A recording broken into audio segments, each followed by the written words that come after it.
नमस्कार। सवाल तो पूछेंगे मैं, आपका स्वागत है। मैं राजेश सोनी और आज का हमारा विषय है सिटी सरकार पर द्वंद्व। दरअसल मध्य प्रदेश के नगरीय निकाय चुनाव में भाजपा और कांग्रेस के कई बागी हार जीत का समीकरण बिगाड़ने के लिए बतौर आजाद उम्मीदवार ताल ठोक रहे हैं। डैमेज कंट्रोल की अंतिम समय तक कोशिश करने के बाद अब सियासी दलों ने उन्हें धमकाया है। बीजेपी ने बागियों को नाम वापस लेने का अल्टीमेटम दिया। नाम वापस न लेने पर 6 साल के लिए पार्टी से बाहर का रास्ता दिखाने का फरमान भी सुना दिया। तो वहीं कांग्रेस ने कहा कि तय समय के बाद भी अधिकृत प्रत्याशी के पक्ष में अपील करने वाला अनुशासनहीनता की कार्रवाई से बच जाएगा। सवाल तो पूछेंगे में आज हम चर्चा करेंगे सिटी सरकार पर द्वंद्व की, और चर्चा में कई मेहमान हमारे साथ जुड़ेंगे, लेकिन उससे पहले देखिए हमारी खास रिपोर्ट।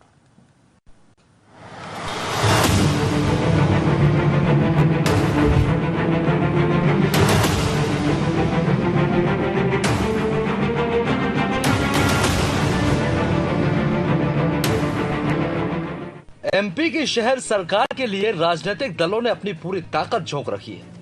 मतदाताओं के बीच जाने से पहले भाजपा और कांग्रेस अपने अपने बागियों को शांत करने में जुटी हुई है। बागी हार जीत के खेल में सियासी दलों की मुश्किलें बढ़ाएंगे। मुसीबत से बाहर निकालने के लिए पहले भाजपा और कांग्रेस ने अपने अपने नेताओं को लगाया, जिन्होंने पहले समझाया, नाम वापस लेने को कहा और अब एक्शन की तैयारी है।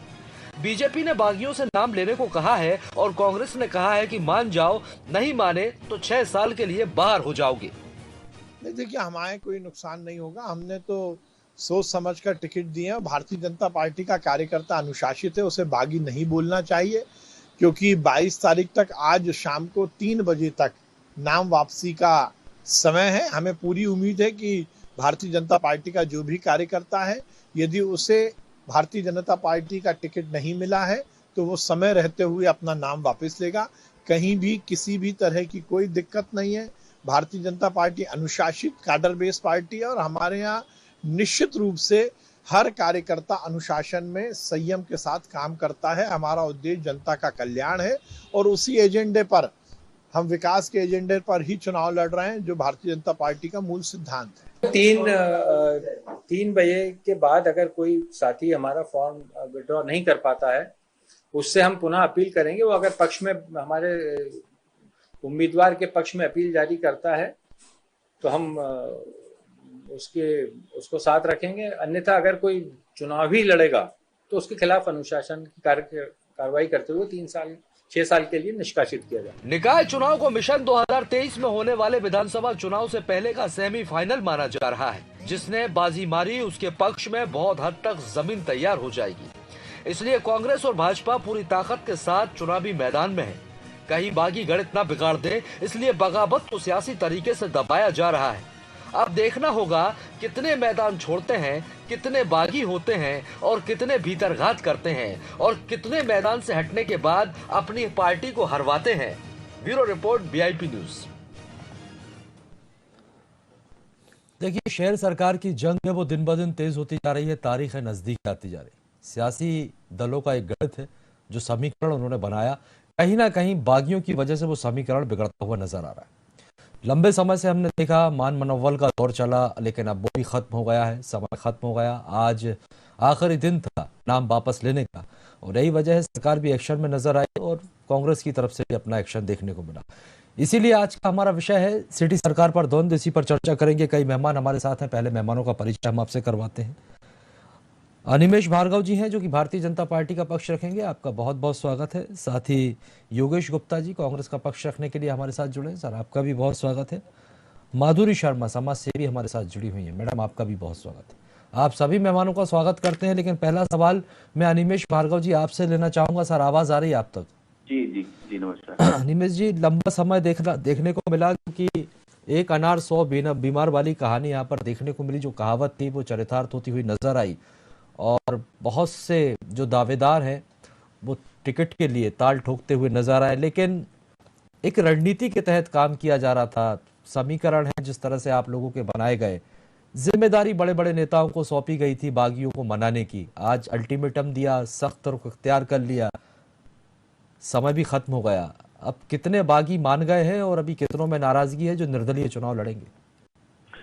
आपके सभी दर्शकों को मेरा नमस्कार। देखिए, भारतीय जनता पार्टी एक बहुत बड़ी पार्टी है जिसका बहुत बड़ा एक कार्यकर्ता बेस है।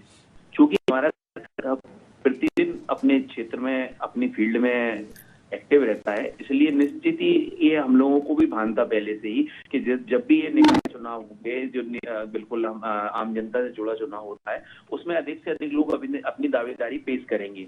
और उनकी दावेदारी पेश करना कहीं से गलत भी नहीं माना जा सकता, क्योंकि अगर वो अपने क्षेत्र में काम करती है तो निश्चित ही उनके मन में एक महत्वाकांक्षा का होना, एक आत्मविश्वास का होना असंभव ही। तो इसलिए उन्होंने अपनी दावेदारियां पेश की। बहुत सारे हमारे जो कार्यकर्ता थे जिन्होंने दावेदारी पेश की, उन्होंने समय रहते उन्होंने हमारे जो वरिष्ठ लोग हैं उनकी बातों को समझ के, परिस्थिति को देखते हुए जो निर्णय लेना था लिए। अगर किसी कारणवश कुछ लोग और भी रह गए हैं तो वो निश्चित ही जो हमारे संगठन का आदेश है, हमारे वरिष्ठ संगठन ने क्लियर आदेश दिया है कि अगर इस निर्देश के बाद भी कि अगर आपने अपना पर्चा वापस नहीं लिया और अपना जो भारतीय जनता पार्टी का अधिकृत प्रत्याशी है उसके समर्थन में काम नहीं किया तो पार्टी 6 साल के लिए निष्कासित करेगी। उसके बाद भी अगर रहेंगे तो आप जानते हैं, पूरी जनता जानती है कि भारतीय जनता पार्टी अनुशासन के मामले में बहुत सख्त है।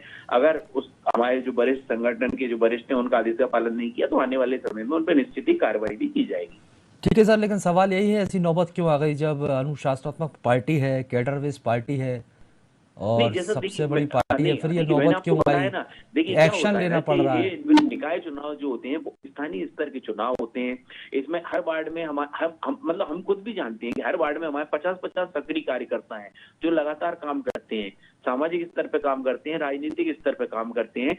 तो ये एक ऐसा मौका होता है जहां उनको अपना आत्मविश्वास और अपना क्षमताएं और अपनी संभावनाएं तलाशने का एक मौका होता है। तो वो निश्चित ही महत्वाकांक्षा होना एक बहुत अच्छी चीज है। और अगर हमारे कार्यकर्ताओं ने अगर काम किया है तो उनके मन में महत्वाकांक्षाएं होती हैं, इसलिए वो प्रयास करते हैं और उनका प्रयास करना उचित भी है। लेकिन ठीक है, हर चीज की एक समय सीमा होती है, उसके बाद पार्टी के निर्देशों का पालन करना होता है। तो वो मुझे पूरा विश्वास है कि हमारे अधिकांश लोग उस निर्देश का पालन कर रहे हैं, और नहीं करेंगे तो हमारा पार्टी इस मामले अनुशासनात्मक कार्रवाई में काफी सख्त है और वो निश्चित ही उसके हिसाब से जो हमारे संगठन के मुखिया ने आदेश दिया है उसका पालन भी होगा। ठीक है सर, लौटूंगा आपके पास। योगेश गुप्ता जी, आप क्या है, क्योंकि आपके भी स्थिति यही देखने को मिली है, बहुत से बागी हैं जिसकी वजह से समीकरण बिगड़ता हुआ नजर आ रहा है, आगे की राह मुश्किल नजर आ रही है। क्योंकि आज हमने ये देखा कि कार्यालय के बाहर भी बहुत से बागी पहुंचे, प्रदर्शन किया गया। कार्रवाई की बात तो आप भी कर रहे हैं, जिम्मेदारी आपने भी नेताओं को सौंपी थी, घर घर जाकर मनाने की बात कही गई, विफल नजर आए। देखिए राजेश जी, आपकी प्रश्न का जवाब देने से पहले मैं थोड़ा बीजेपी के अनुशासन के ऊपर रोशनी डालना चाहूंगा। इनका अनुशासन फूट फूट कर बाहर निकल रहा है। चाहे देवास जिले की बात करें, जहां 30 से ज्यादा अधिक भारतीय जनता पार्टी के मूल कार्यकर्ता पदाधिकारियों ने इस्तीफे चस्पे किए, कुछ लोगों ने आत्मदाह की कोशिश करी, वहां के जिला अध्यक्ष और जिला महामंत्री का पुतला दहन किया। इसी प्रकार अपने आप को कैडर बेस बनाने वाली पार्टी में अपराधी प्रवृत्ति के लोगों को इन्होंने टिकट दिया। अगर मैं जिलेवार थोड़ा सा उल्लेख करना चाहूंगा, अनुमति आपकी चाहिए। भोपाल से ही अगर बात करें तो ward number 44 Pinky Bhadauria, ward number 40 Musarrat Mastan, Babu Mastan की भाई, इस प्रकार के अपराधी छवि वाले 2 कैंडिडेट इन्होंने दिए। इंदौर में वार्ड नंबर 56, 66 और 50 यहाँ गैंगस्टर को इन्होंने टिकट दिया। पन्ना में वार्ड नंबर 12 निगरानी शुदा बदमाश जिसके ऊपर एनएसएल लगी हुई है, उसकी धर्मपत्नी कीर्ति त्रिवेदी को इन्होंने टिकट दिया। तो ये जो कैडर बेस और अनुशासन वाली पार्टी बताने वाली है उसको थोड़ा रोशनी। टीकमगढ़ में अरुण तिवारी जी, जिनकी थाने में फोटो चस्पा है। तो इस प्रकार के तमाम वो जिले हैं जहां अपराधी प्रवृत्ति के लोगों को टिकट बांटी गई है। और वही हाल भोपाल महापौर के कैंडिडेट को लेकर अगर करें भारतीय जनता पार्टी के, जिसमें राजो मालवी जैसी वरिष्ठ और भी उन्हीं के जैसी 2-3 महिला नेत्रियों को उपेक्षित कर और दबाव में एक ऐसी महिला को टिकट दिया गया जो 2 बार वार्ड का चुनाव हार चुकी। योगेश गुप्ता जी, इस प्रकार के तमाम वो उदाहरण है। ये उनकी पार्टी का अंदरूनी मामला है योगेश गुप्ता जी। ठीक है सर, ये उनका अंदरूनी मामला है। मैंने आपसे सवाल आपकी पार्टी को लेकर पूछा। एक चीज, दूसरी अपराधीगढ़ वाली जो आपने बात कही, बीजेपी ने कार्रवाई करते हुए वो जो जितने भी उम्मीदवार थे वो बदल दिए, ये उनका मैटर हो सकता है। ठीक है, आपने कैडर बेस और अनुशासन पर सवाल उठाए हैं, ठीक है, वाजिब है आपका, लेकिन मैंने आपसे सवाल पूछा है सर, आपकी पार्टी में क्या चल रहा है? जी, अब मैं अपनी पार्टी के ऊपर आता हूँ। हमारी पार्टी का जो भी कार्यकर्ता टिकट आवंटन के बाद अगर उसने आज नाम वापसी के 3 बजे तक नाम वापस नहीं लिया है तो पहले तो समझाइश दी गई है, बड़े नेताओं ने उससे संपर्क साधा है, लगभग 80 से 90% जो लोग थे वो मान गए हैं और उनको संगठन में समायोजित करने की बात की गई है। और वो उनको बागी कहना इसलिए नहीं उचित होगा क्योंकि इन्हीं लोगों की मेहनत के बदौलत, इन जैसे कर्मठ कार्यकर्ताओं की मेहनत के बदौलत 2018 विधानसभा चुनाव में हमने चुनाव में जीत हासिल करी थी और निश्चित रूप से वो हमारे वफादार कार्यकर्ता हैं। हम उनका पूरे मान सम्मान के साथ संगठन में उनको समायोजित करेंगे और मैं पूरी तरह से आशान्वित हूँ जब कल पेपर में नाम चस्पा होंगे तो उसमें कांग्रेस के कम से कम लोग आपको देखने में मिलेंगे। भारतीय जनता पार्टी के लोग अभी भी मैदान में है, वार्ड नंबर 4 हो, 28 हो, 29 हो, सब जगह बागी उम्मीदवार मैदान में डटे हुए हैं। हमने अपनी पार्टी के टिकट वितरण के समय, चाहे वो महापौर के टिकट हो, चाहे वार्ड प्रत्याशी, कहीं कोई छोट-पुट घटनाओं के अलावा कोई ऐसा बड़ा विरोध या अंतर विरोध नजर नहीं आया। माननीय कमलनाथ जी ने रोज 5-5, 6-6 हजार लोगों से मुलाकात करके और सर्वे के आधार पर सामंजस्य बनाते हुए टिकटों की घोषणा की है। तत्पश्चात इस प्रकार के हालातों से कांग्रेस पार्टी बच पाई है। सवाल वही हो जाता है सर, जब इतना सामंजस्य था तो विरोध क्यों हुआ, नहीं मिलने की असंतोष क्यों दिखा? 8 से 9 कैंडिडेट को टिकट दिया गया है। ठीक है, समाज सेवी माधुरी जी जुड़ी हुई हैं, उनके पास आऊंगा। माधुरी जी, आप कैसे देखते हैं राजनीतिक दलों के समीकरण को? क्या लगता है आपको आने वाले समय में जिस तरह से बगावत देखने को मिल रही है और अब एक्शन लेना पड़ रहा है सियासी दलों को? पहले तो समितियां बनाई गई, बनाने की पुरजोर कोशिश की गई, लेकिन अब एक्शन मोड में पार्टियों को आना पड़ रहा है। लगता है आपको इससे इनकी राह आसान होगी? बड़ा ताज्जुब लगता है कि दोनों ही पार्टी अपने आप को अनुशासित पार्टी होने का दावा करती हैं। इनकी पार्टी में ऐसे अनुशासनहीन लोग कैसे शामिल हो गए कि जो कि आज इनके विरुद्ध जाके बागी बन रहे हैं और इनके खिलाफ जाके कोहराम मचा रहे हैं। भाई, जिस व्यक्ति को भी पार्टी अगर चुन रही है, जिसको अधिकृत व्यक्ति को टिकट दे रही है, तो वो ऐसे ही तो नहीं दे रही है, वो सर्वे करवा कर, है ना, टिकट देती है। उसके पीछे उसका पूरा सर्वे है, उस व्यक्ति की छवि है ना, पार्टी के प्रति उसका डिवोशन है, व्यक्तिगत संबंध उसके कैसे हैं, आर्थिक स्थिति क्या है, बहुत कुछ समीकरण काम करते हैं इसके पीछे। जब ऐसे व्यक्ति का चयन करके और उस व्यक्ति को अधिक टिकट दिया जाता है, भले से 5 से 10 लोग उसके लिए दावेदारी कर रहे हैं, लेकिन जैसे ही उनको मालूम पड़ना चाहिए कि भाई हमारे वरिष्ठ ने इस व्यक्ति के लिए हामी भरी है, इस व्यक्ति को सिलेक्ट किया है, तो मुझे नहीं लगता कि अगर आपकी पार्टियां अनुशासन में चलने वाली हैं, अनुशासित पार्टी का दावा करते हैं, तो फिर इस तरीके की ये घटनाएं आपके यहाँ आना ही नहीं चाहिए। जब भी कोई चुनाव होता है तो हर शहर का स्थिति ऐसे संग्राम वाली स्थिति बन जाती है। मतलब ऐसा लगता है जैसे लड़ाई झगड़े, पता नहीं कब कहाँ क्या होने लग जाए। ये वाली स्थितियां आखिर बनती ही क्यों हैं? इन पे हमें थोड़ा सा ध्यान देने की जरूरत है। और जितने भी लोग जो बगावत करने वाले लोग हैं, वो लोग तो ये दावा करते हैं कि हम ज्यादा सही व्यक्ति थे और हम निश्चित रूप से ये चुनाव जीतेंगे, इसलिए वो निर्दलीय होकर चुनाव लड़ना चाहते हैं। लेकिन बात ये है कि जो निर्दलीय होकर चुनाव लड़ना चाहते हैं, अगर अभी तक की अपन एक वो देखें तो वास्तव में निर्दलीय लोगों के जीतने की संख्या बहुत कम होती है। जिस पार्टी को जो पार्टी अधिकृत व्यक्ति को टिकट देती है, वास्तव में वो ही व्यक्ति जीतता है। लगभग अभी तक का यही रहा है। 80% केसों में ऐसा ही होता है। कोई 10% में अगर कोई निर्दलीय जीत जाए, या तो वो निर्दलीय के को माहौल खराब करता है कि टिकट मिल गया, खुद भी नहीं जीतते और सामने वाली पार्टी का जो प्रत्याशी जो जीतना चाहिए उसको भी जीतने में गलत साबित करते हैं। तो बदला लेने की भावना से यहाँ पर निर्दलीय जो होते हैं वो यहाँ पर ताल ठोकते हैं, आपके कहने का ताल ठोक के और वो इस तरीके की चीजें करते हैं। और ऐसी बहुत सारी चीजें, और सरकार चाहती है कि भाई ये इस तरीके की व्यवस्था बनाती है। वो चाहती है कि भाई शहर में इस तरीके का हंगामा खड़ा नहीं हो। कि अभी देखो बिहार में ही अपन देखें तो एक कुंदन लाल जो बीजेपी का उम्मीदवार था, उसको वहीं के वो पार्षद का प्रबल दावेदार था। 15 जनवरी को जो वहां 2022 को जो चुनाव होने थे, उसके लिए वहीं के राकेश कुमार ने एक सुपारी किलर को 5 लाख रुपए देकर उसकी हत्या करवा दी।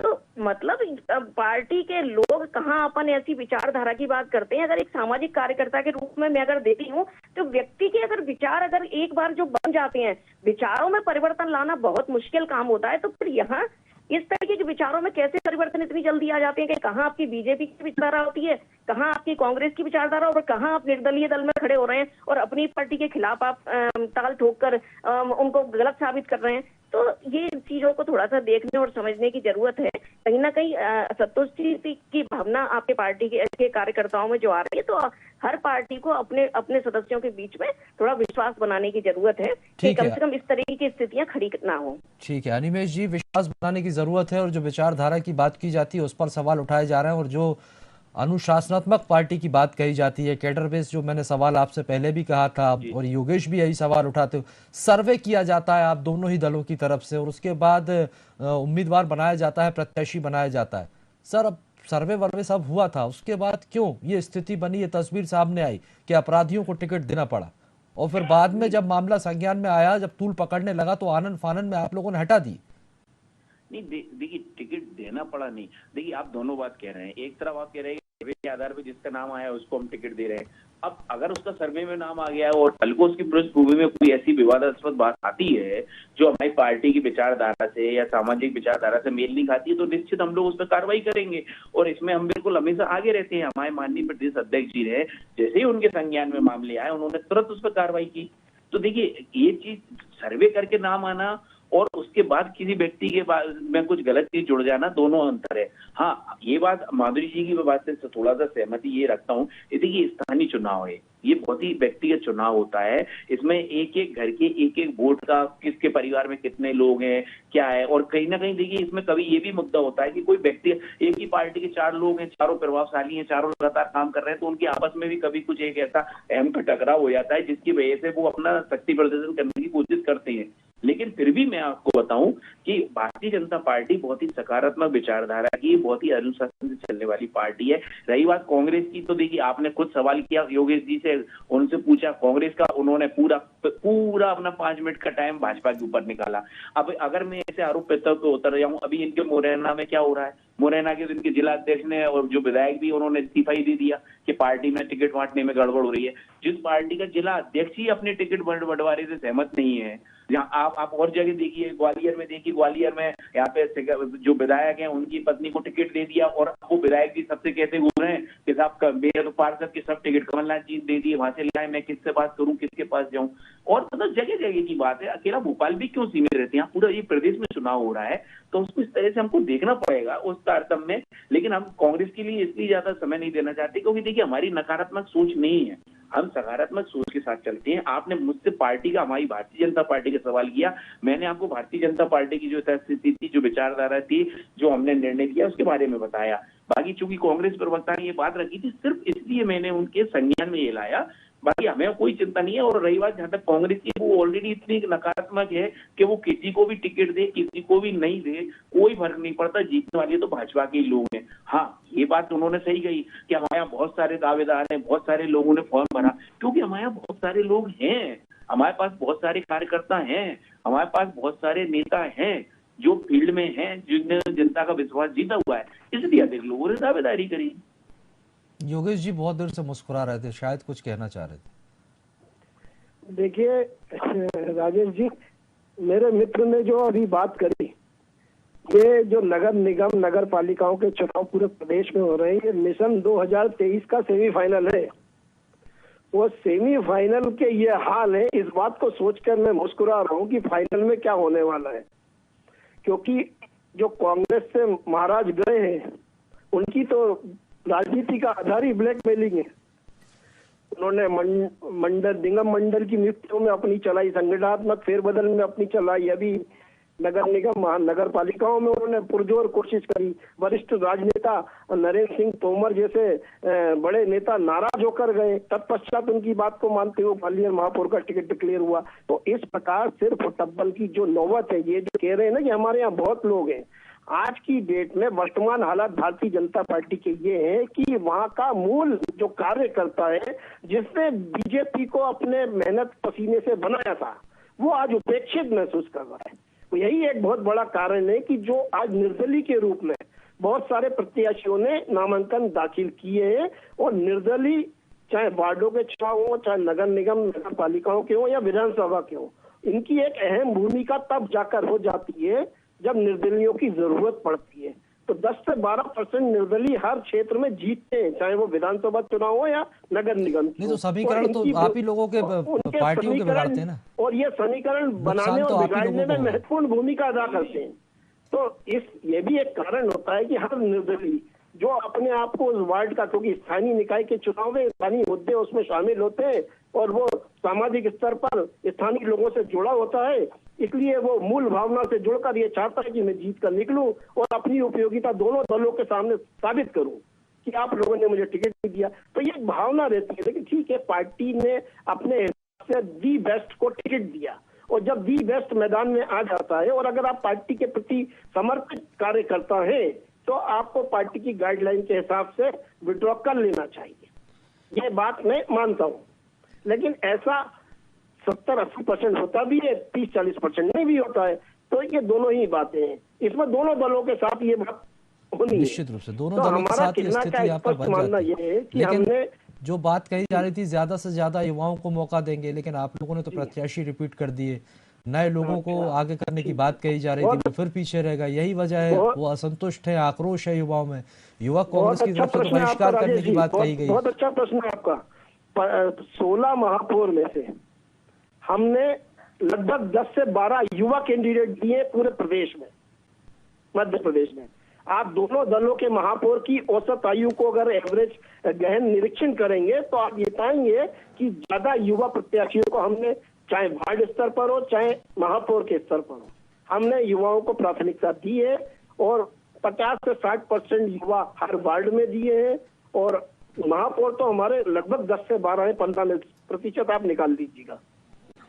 अगर आप चाहेंगे तो मैं नाम भी गिनवा दूंगा उनके। तो ये इस प्रकार के जो प्रश्न है, नहीं, जो विधायकों को टिकट दिया गया है, महापौर उम्मीदवारों को लेकर भी और पूर्व जो पार्षद रहे हैं उनको भी रिपीट आप लोगों को मतलब जिताऊ उम्मीदवार चाहिए, सीधी बात। राजेश जी, इस पे डिबेट हो चुकी है। विधायक जनप्रतिनिधि होता है, लोकप्रिय नेता होता है। बीजेपी में ये बात कही जा रही थी ना, एक पद एक नेता, बीजेपी इस नारे के साथ आगे बढ़ी। आप लोग भी नए लोगों को मौका देने की बात कर रहे थे, इसलिए सवाल। नए लोग ही दिए हैं, 15 में से 12, सिर्फ 2 विधायकों को टिकट दिया गया है। उज्जैन में महेश परमार जी और इधर संजय शुक्ला जी। संजय शुक्ला जी ने कोविड काल में इंदौर में जो काम किया था, तभी आज से 4-6 महीने पहले जब इलेक्शन अनाउंस भी नहीं हुए थे, तभी माननीय कमलनाथ जी ने संजय शुक्ला जी का नाम इंदौर की जनता को समर्पित कर दिया था। ठीक है, लौटूंगा सर आपके पास।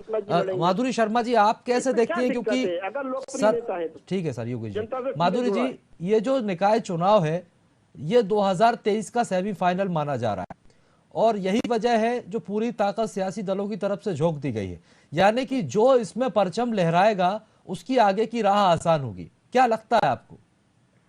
ताज्जुब होता है, चुनाव की इतनी बड़ी टेंशन, ये भी छोटा सा चुनाव है, उसके लिए भी इतनी बड़ी टेंशन है कि वार्ड स्तर पर जनता का मूड पकड़ने के लिए सर्वे कराने पड़ रहे हैं। लोगों के घर में मान मनमुटाव करनी पड़ रही है, उनको रोकने के लिए कि भैया तुम खड़े मत हो, हमारा जो अधिकृत प्रत्याशी है उसको ही जाने दो। मतलब इस तरीके की सिचुएशन जो बनी हुई है। अभी जैसे जयंत मलैया जी के बेटे ने एक वो किया, विद्रोह किया, और उन्हें सिद्धार्थ मलैया जी ने जैसे वो दे दिया वहां से। उसके पीछे भी बहुत सारे, हमें मतलब 2013 के चुनाव के लिए ये थोड़ा समझने की जरूरत है कि भाई अगर हम यहाँ की बात करें, मलैया जी के जो बेटे ने दिया, तो वहां पे भी एक कांग्रेस विधायक चूंकि वहां बीजेपी में आ गए, अब चूंकि उनकी वहां चल रही, उन्होंने वहां टिकट देने में अपना वो दिखाया लोगों को, तो इनका वहां स्वाभिमान इनका कम हो रहा है। इन्होंने फिर वो वहां के इन्होंने अपना वो दे दिया कि भाई आप हमारे लोगों को टिकट नहीं। तो मतलब इस तरह की अगर चीजें अगर पार्टी में होती रहेंगी, चाहे बीजेपी में, चाहे भाजपा में, उसमें कांग्रेस में या अदर में, तो ये बड़ी मतलब और लोगों के लिए बड़ी वैसी स्थितियां हैं कि कैसे देश चलेगा, कैसे क्या होगा आगे, ये पार्टी भी कैसे सरवाइव कर पाएंगी। क्योंकि अगर पार्टी का से जुड़ा हर व्यक्ति अगर इतना महत्वाकांक्षी होगा, हर व्यक्ति अपने स्वार्थ बस पार्टी से जुड़ा हुआ है, उसकी कोई विचारधारा से कोई किसी को मतलब ही नहीं है, वो उसकी एक अपनी व्यक्तिगत विचारधारा है, वो कभी भी कहीं भी कोई भी पार्टी में शामिल होकर किसी भी पार्टी को मजबूत बना सकता है। व्यक्तिगत विचारधारा तो नहीं होनी चाहिए और पार्टी की विचारधारा से यदि जुड़े हैं तो ठीक है, लेकिन यहाँ पर जो स्वार्थ वाली बात आप कर रहे हैं ये भी कहीं ना कहीं बहुत गंभीर विषय है, क्योंकि जनप्रतिनिधि होता है और इस तरह से दल बदल की सियासत और ये बगावत नहीं होनी चाहिए। क्षेत्रीय चुनाव है, जनता के अहम मुद्दे हैं और इन मुद्दों को राजनीतिक पार्टियों को रखना चाहिए और इन्हीं पर चुनाव होने चाहिए। बहुत बहुत शुक्रिया आप सभी मेहमानों का हमारे साथ जुड़ने के लिए और बातचीत के लिए। तो आपको बता दें कि मध्य प्रदेश में होने वाले निकाय चुनाव को लेकर तैयारियां राजनीतिक दलों की बहुत जोरों पर है, लेकिन जिस तरह की रणनीति के साथ राजनीतिक दल आगे बढ़ रहे थे, जो समीकरण राजनीतिक पार्टियों की तरफ से बनाए गए, वो कहीं ना कहीं बागियों की वजह से बिगड़ते हुए नजर आ रहे हैं। यदि किसी को नुकसान होता है तो वो अपनों से ही यहाँ पर नुकसान देखने को मिल रहा है, क्योंकि जिस तरह से अपने रूठे हैं वो निर्दलीय ताल ठोकने की बात कर रहे हैं। हालांकि चुनाव है, लोग जनता के बीच जा रहे हैं, अब ये जनता तय करेगी कि किसे वोट देना है। ये देखना बहुत दिलचस्प होगा। बहुत बहुत शुक्रिया फिलहाल हमारे साथ जुड़ने के लिए, और आगे की खबरों के लिए आप लगातार बने रहिए VIP न्यूज के साथ।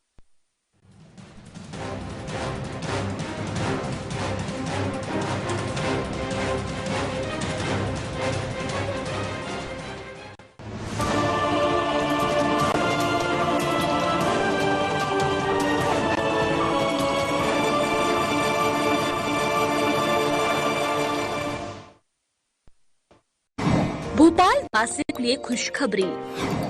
अब भोपाल के विश्वसनीय लैब में कराए कोरोना